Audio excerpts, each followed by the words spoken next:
All right, welcome everyone to our December 2024 History in the Kitchen. I am super excited to be doing drinks today.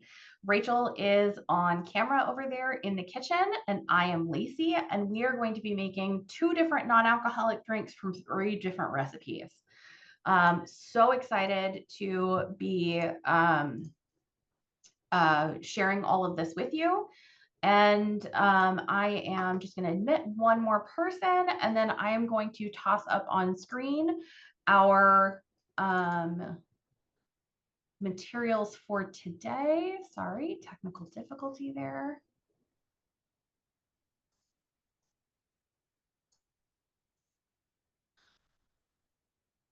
Computers can't live without them, can't do anything with them, right? I apologize for the delay.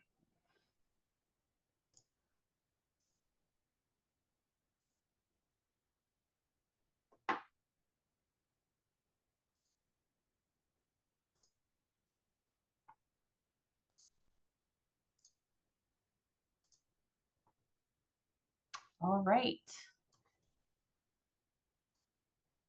Let's get cooking.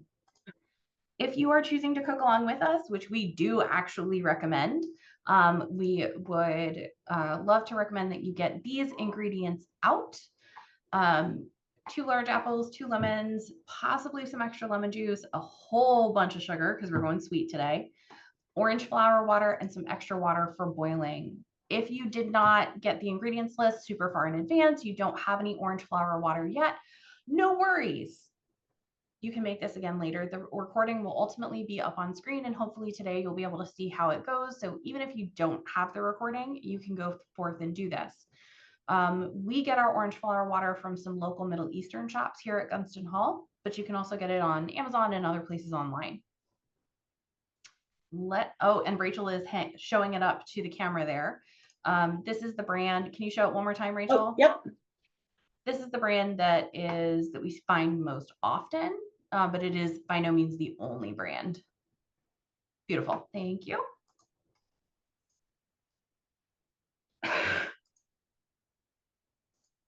All right, we are starting today with our apple water. So those of you who've been to this program in the past, you'll know we love to give you a chance to look at that historic recipe with us, ask any questions, see if there's anything that you notice that is odd or different. So we'll give everybody just a moment to look at the recipe on screen and see if there's anything that stands out for you.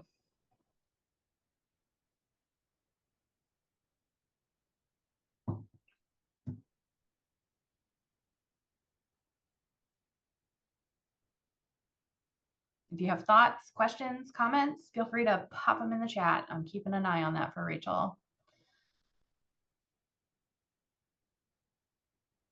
Lacey and I did test this both ways with unbaked apples, just raw apples and baked apples. Definitely better with baked apples. 100%, 100% better.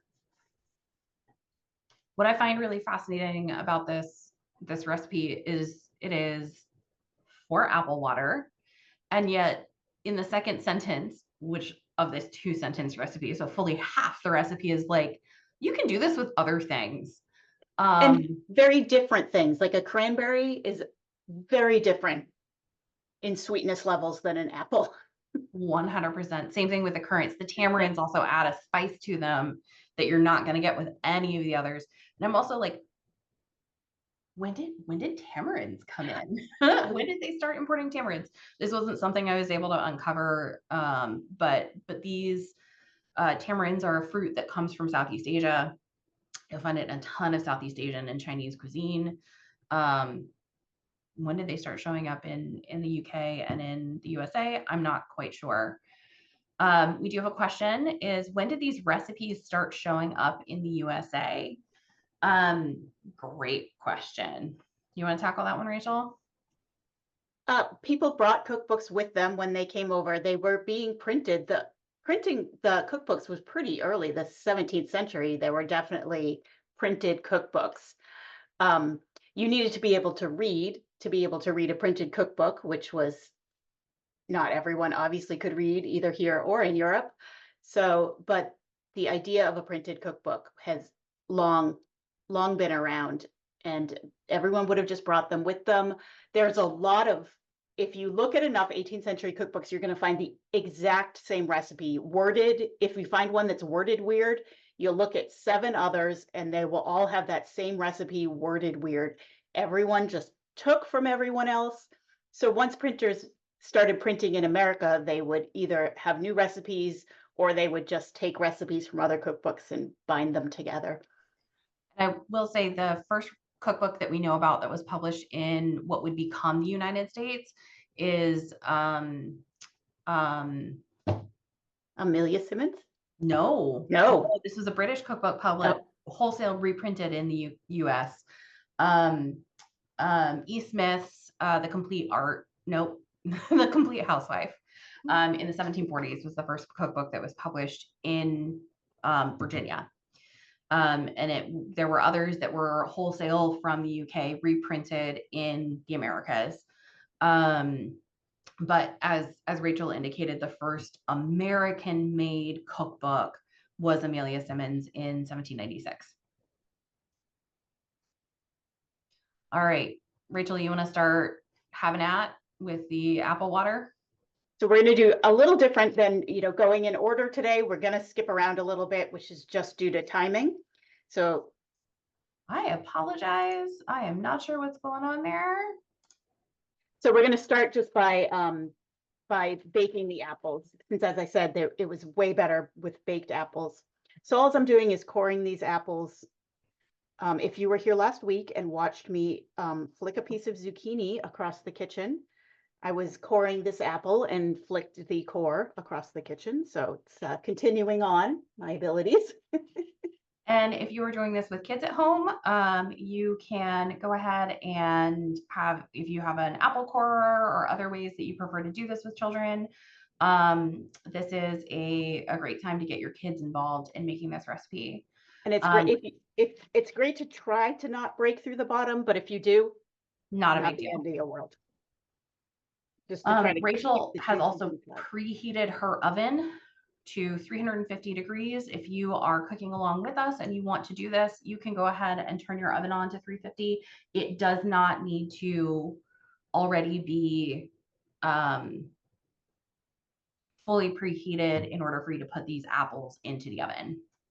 And the other thing is, I know if you're making pie, you're trying to get out all those little tough bits. For this one, I'm just trying to get the seeds out. I'm not worrying about whether it's pretty or clean in there, just trying to get the seeds out. There we go. Two clean apples.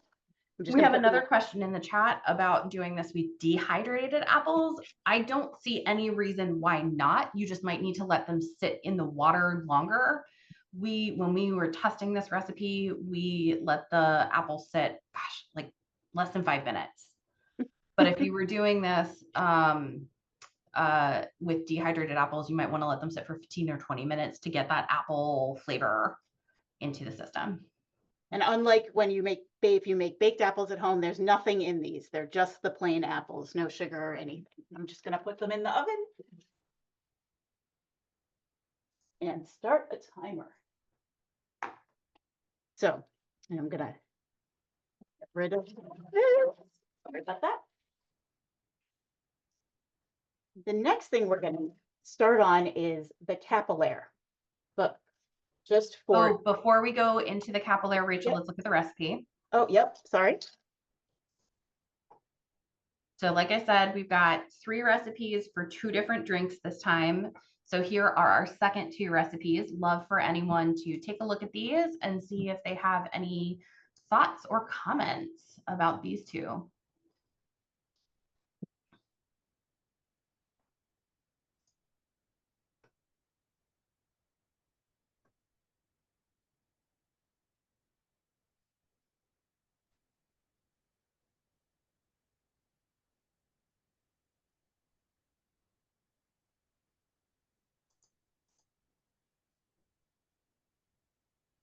So while you're reading that, all I'm doing is for the lemon water, I am pulling out the 2 slices of lemon and then the strip of lemon peel before I juice them.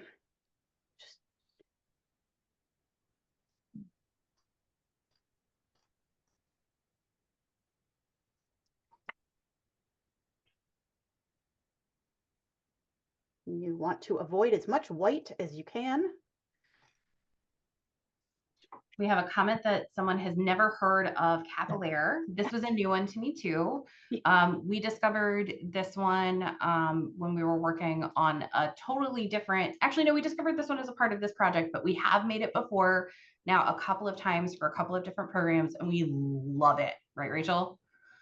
It's really good. And it's an excellent use of orange flower water. It is an excellent use of orange flower water. Hold on for just a second, Rachel, before you go too far. Because I want to point out a couple of things about the recipe, and folks can't see you super well just yet. Capillare, we think, refers to a version of this which includes maidenhair. Capillare comes from the Latin, what is it, Rachel? Hair. Capillus for hair. Yep. So we think it comes from that maidenhair fern, but you'll notice that the Capillare that we've got in this recipe does not, in fact, have any maidenhair fern in it. But we've got clarified sugar, orange flower water, lemons, egg whites, and you're mixing it all together. You will notice that we are not using egg whites today, in part because we do not need to worry about continuing to clarify our sugar. Modern sugar is much more refined, much more clarified than historic recipes are. So Rachel is getting ready to put things together. So I'm gonna pop my screen share down so that you all can see her. She's got a big jar over there. My one labeled lemon.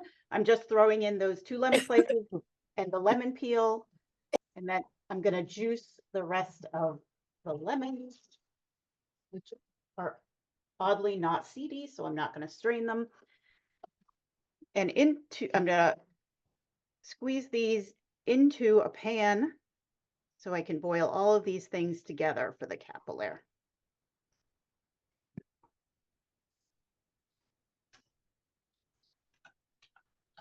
Also, I'm curious, put in the chat for Lacey to tell me later, if you have a name for this tool, tell me in the chat what it is. Rachel and I have been having a conversation about the name of said tool.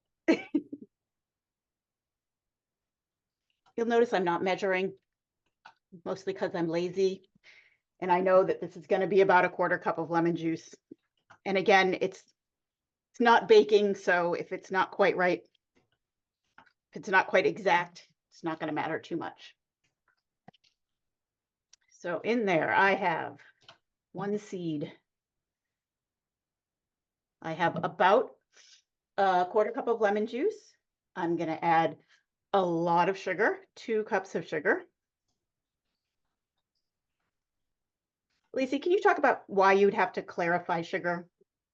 Sure. Yeah. So in the 18th century, and still today, sugar came from the sugarcane plant, was processed down by method of boiling, and the initial sugar was quite high in molasses. So today, brown sugar that we use in the kitchen has some molasses in it.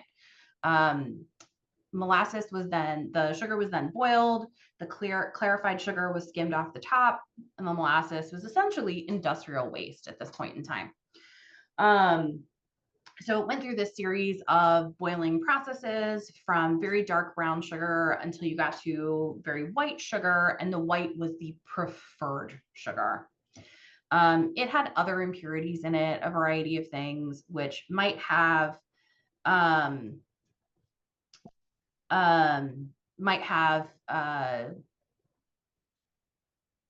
sorry, my brain went sideways. Might have gotten into the final product of the sugar, causing it to need to be clarified upon cooking. Today, the sugar cooking process is much more refined. They skim it and strain it significantly more than was possible in the 18th century due to mechanization. So that's not something that we have to worry about in our own kitchens. So while I was talking about that, Rachel has put her sugar, and is that the water and the orange flower water? Yeah, so I put in 1/2 cup of water and a 1/4 cup of orange blossom water. It's a good time to talk about orange blossom water. It does not taste or smell like oranges because it's only made with the flowers of sour oranges. It's very, if you've ever smelled rose water, it's in that same vein. It's more perfumey. But so it adds, and you don't need a lot. Let's see, if you look at any recipes for this, it's going to be probably no more than a quarter cup of orange flower water in any recipe, because you're just trying to give it that smell. And all I'm doing is stirring this. If you've ever made a simple syrup, that's all we're doing, making a simple syrup. So I'm stirring to try to dissolve the sugar.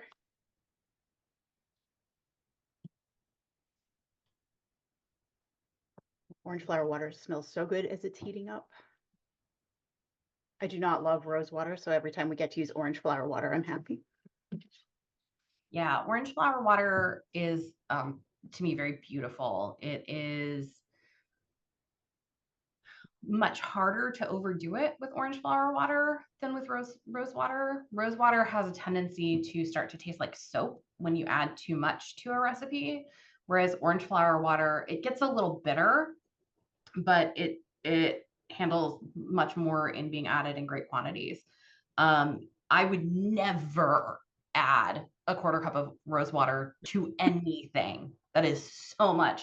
And yet that is the amount that we added to this recipe today of the orange flower water.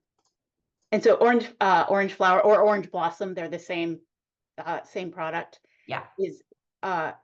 It's the waste product from distilling bitter or sour orange oil to make like Neroni oil, which is used in perfumes. And the orange blossom, the water is what is coming off the distillation process. And so excitingly, we use a lot of industrial waste in cooking. I hadn't thought about that until I started doing 18th century foodways, molasses, orange flower water. There are so many things that are the byproduct of other processes that were like, hey, that sounds good. That tastes great. Let's put it in something. so if you saw me feeling the spatula, all I'm doing, I just rinsed it off so I could really see, I'm just feeling to see if the sugar is dissolved. And this does actually get fairly clear once the sugar is dissolved, but it will be quite yellowy once it's completely dissolved. And I have it on 7. I don't think it matters all that much. No, that's a little high, but the So, goal here is not to boil it. The goal yeah. here is just to get everything dissolved. Yeah, I have it on 7 just to sort of get it heated up, and we'll turn it down. Oh, Karen has asked, you have me thinking now, why were orange blossoms a popular wedding flower? And I'm trying to remember that. One of them is that they're incredibly waxy and that they survive harvest a lot better. But I have a supercomputer over here, so I'm asking.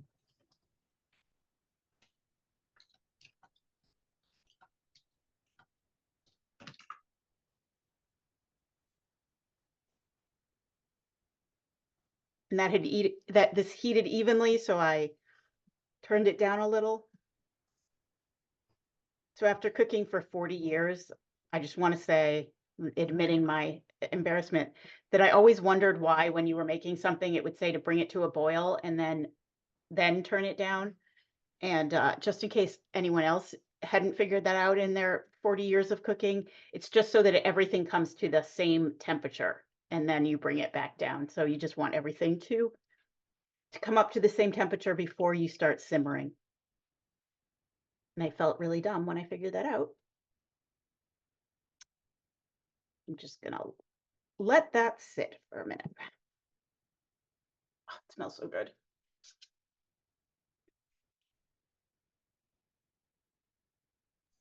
I'm not uncovering a good answer to the orange blossoms and weddings right now. I'll have to look that up again at a later date. Add it to our list. Rachel, how long have your apples been in the oven? They've been in the oven for 10 minutes. 10 minutes. And you set a timer for? I set it for 20. Okay. Like we said, once the apples are out of the oven, it doesn't take a whole long time for that one to be completely done. We're just going to pour boiling water over the apples, and it'll be ready to drink.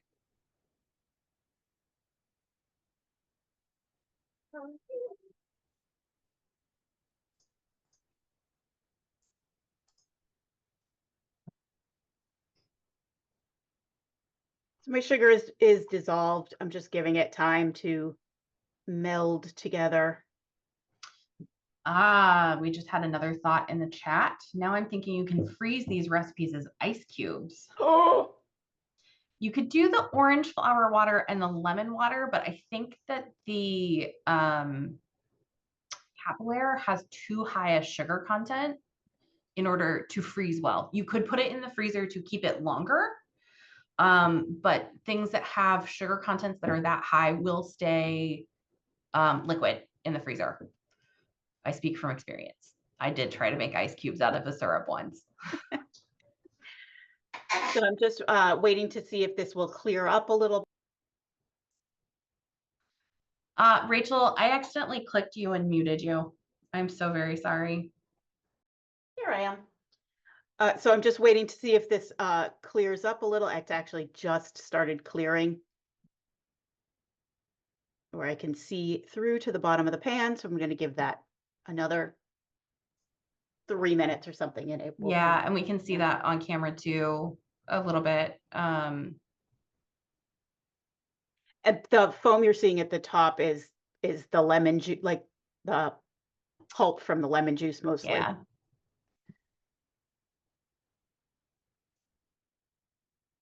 I'm just sitting here smelling it, enjoying myself.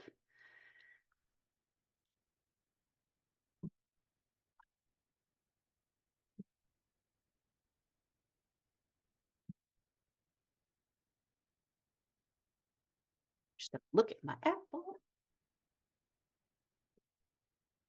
They're starting to smell appley.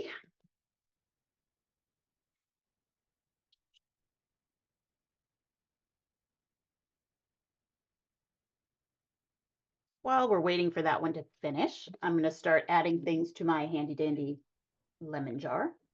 So I have the 2 lemon slices and the peel of the lemon already in here. I am going to add. This is a great place to have kiddos help you at home. Adding the sugar, adding the lemon, adding all the things to the jar. This is actually about a tablespoon and a half of sugar. Because I don't love sugary things, but if you love sugary things, go ahead and add. Rachel, you're talking to the wrong camera, my dear. Thank you. I don't love sugary drinks so much, so I just added about a tablespoon and a half of sugar, but feel free to add as much as you like. We had a question in the chat: would these recipes be considered for just special occasions or every day? I suspect that the apple water was something that was accessible to people kind of across social classes and across time period. Apples keep super well throughout the year.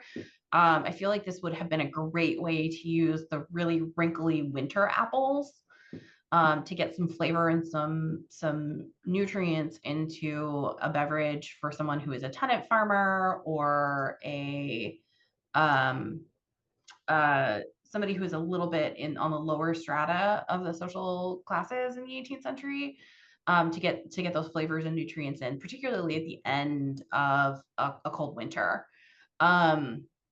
The lemon water and the Capillaire are definitely on the higher spectrum of everyday drinks for people. So folks like the Masons, folks like the Washingtons, who could afford a great deal of sugar, might have had something like Capillaire more frequently.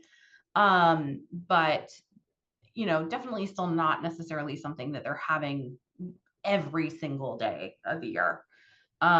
We liked them for adding into, if you saw some of our social media posts, we like them for adding into the Christmas holiday party drinks menu because they're non-alcoholic, and having non-alcoholic options is always fabulous. And because they taste amazing and they're super, super easy. So it looks like Rachel has finished up making that Capillaire syrup, and you're going to let it cool a little bit. You somehow got muted again. I'm not sure what happened. I muted myself while boiling water, so I'm actually gonna. Gotcha. I'm gonna steal my tablespoon now, just because it doesn't matter if it's hot at this point. It's the other thing. I think if you let the orange flower water boil or you cook it for too long, it starts to get really bitter. So don't leave it there too much. And it does look super liquidy right now because it is hot. This will get very, very thick upon cooling. Almost like a caramel in thickness when it's cool. So I might add more capillare, but You can do a taste test after you add the boiling water. After and then how much am I doing? 2 cups of boiling 2 cups water. of water. I'm just going to do it right in my mason jar. So we're using mason jars in part because they're convenient for us. They also have measurements on the side, which is fabulous. And then this drink can be consumed just as it is hot or cold. I do prefer it cold personally. And leaving the lemon peels in for too long will also cause it to become bitter. So after a while, you will want to reach in and pop those out. See how it's very clear at the moment. So the hot water should be dissolving that sugar a little bit. So that is just going to sit there for a minute. The capillare is done. So what else can we put capillare in? Lacey, did you say that while I was boiling water? I did not, but today it is a base for some cocktails. So you could add it. I think it would be absolutely fabulous with a little bit of rum and soda water or sparkling water. It can be added into your tea. I have a jar of this at home from when we tested it this summer, and I have been putting it in my tea on a regular basis. It's really great with my Earl Grey. We don't know entirely what they used it for in the 18th century, although adding it into beverages and to other foods for flavoring and additional sugar is entirely possible. They were just starting in on their cocktail mixes, which at this point don't yet include things like simple syrup and flavored syrups as many cocktails do today. I have about 50 seconds left on my apples. So Rachel is just down there peeking into the oven, checking in the apples that she put in at the beginning of the program to make our apple water. I'm just going to stab one to see how it's doing. It's getting soft. So again, this is also one of those things. You can do it for 20 minutes. You can do it for a half an hour. You just don't want your apple to totally fall apart, or it's going to be hard to clean your cookie sheet. That did happen to us the first time. It was a little challenging. We ended up kind of pouring the apple into our test container. Turn my timer off before it goes off. And I'm going to pull these out.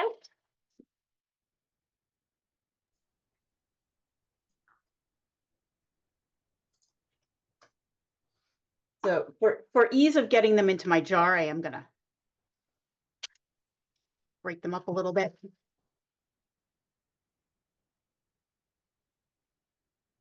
And these definitely aren't as cooked as they could be. You can go for a super soft apple. What we're what we're going for in cooking the apples, what we liked very much about doing this, as you looked at the original recipe when they commented that roasted apples worked really well, is that kind of caramelization that comes in the sugars of the apples after they've been baked, which we're starting to get a little bit of. I can see that happening in they could have been in there a little longer. It could have been in there a little longer. And do as I say and not as I do. I have asbestos hands, as you probably know if you've been watching this. So if you are doing this at home, please use a fork. Please don't follow Rachel's example. I forget that other people don't have asbestos hands.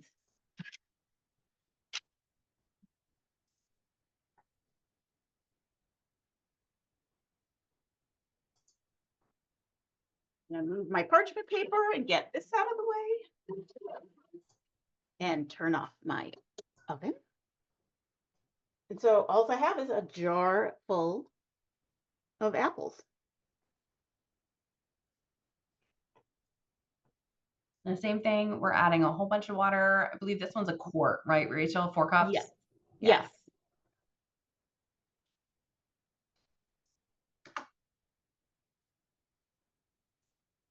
And if your apples are squishy, you could squish them down.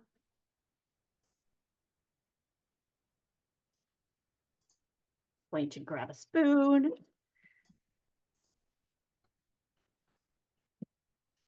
This one is so simple and just so. Oh, it's so amazing how flavorful it is. And this is it. That's literally it. the recipe. That's it. That's all you I was do. going to say some of the best ones that we've encountered recently, some of the best recipes that we've encountered recently are so unbelievably simple. There's one, Rachel is now decanting off her capillare into a jar for storage, which our staff members here at Gunston will enjoy consuming for the next like 2 months. Yeah. It's the beauty of the simple syrup.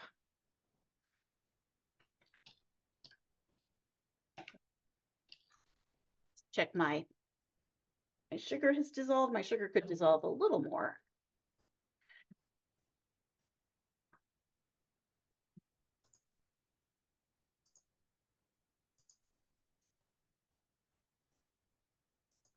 I'm going to smell everything. That smells like fresh lemons. Love it. Delicious. The capillare smells like it's delicious, sugary orange flower water. The apple water smells like apples.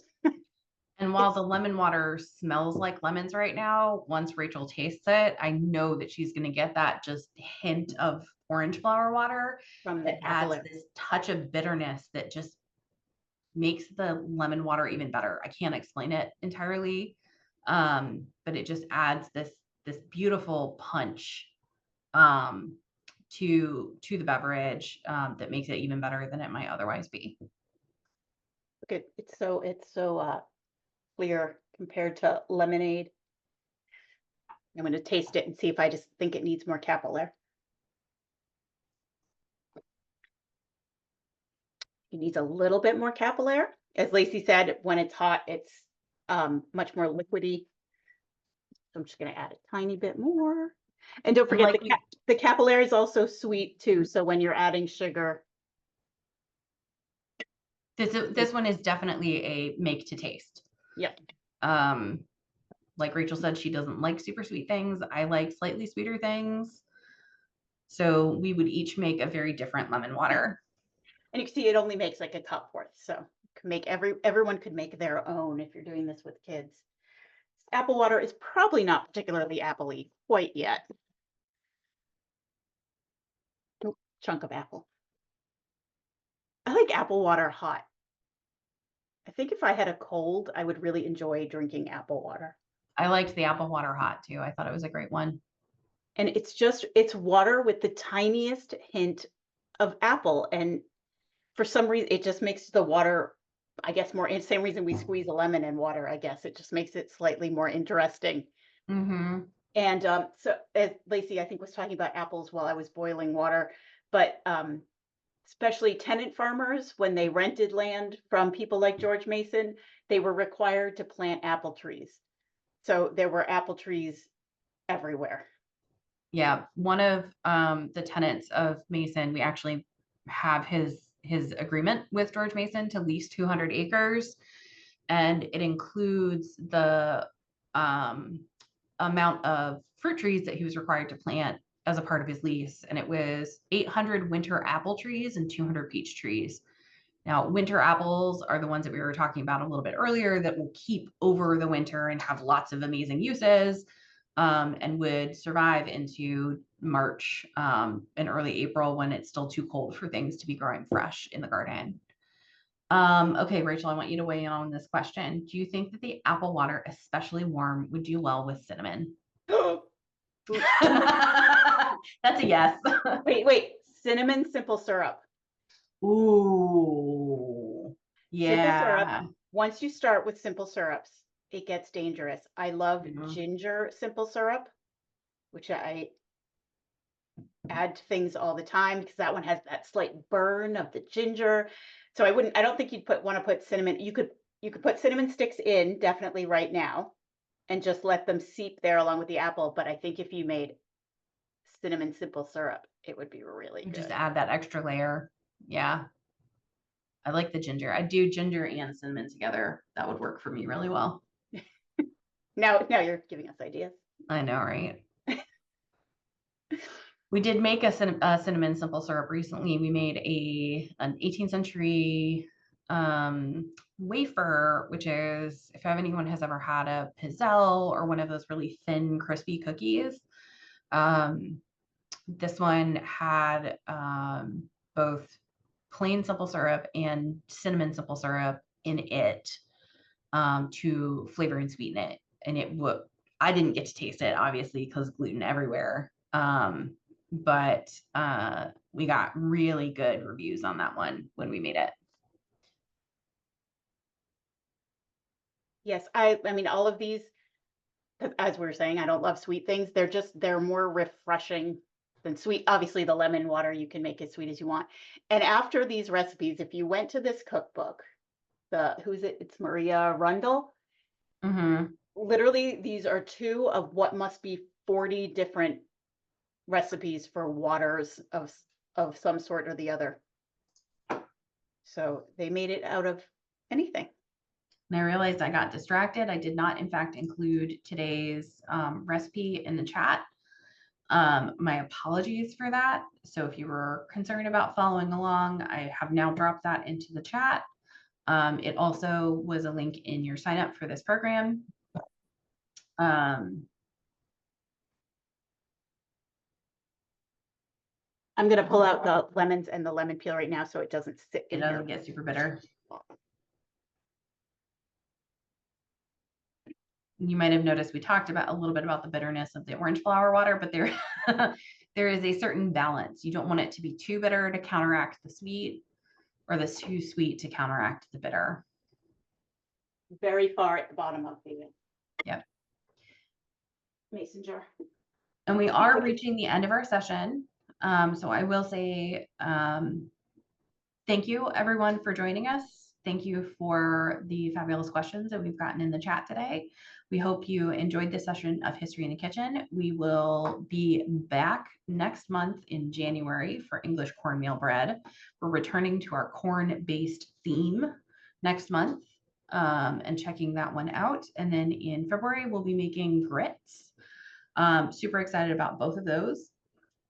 And thanks again. I am going to stop the recording. So if anybody has any thoughts or questions that they want to shout out loud, when I do that, that will be the time.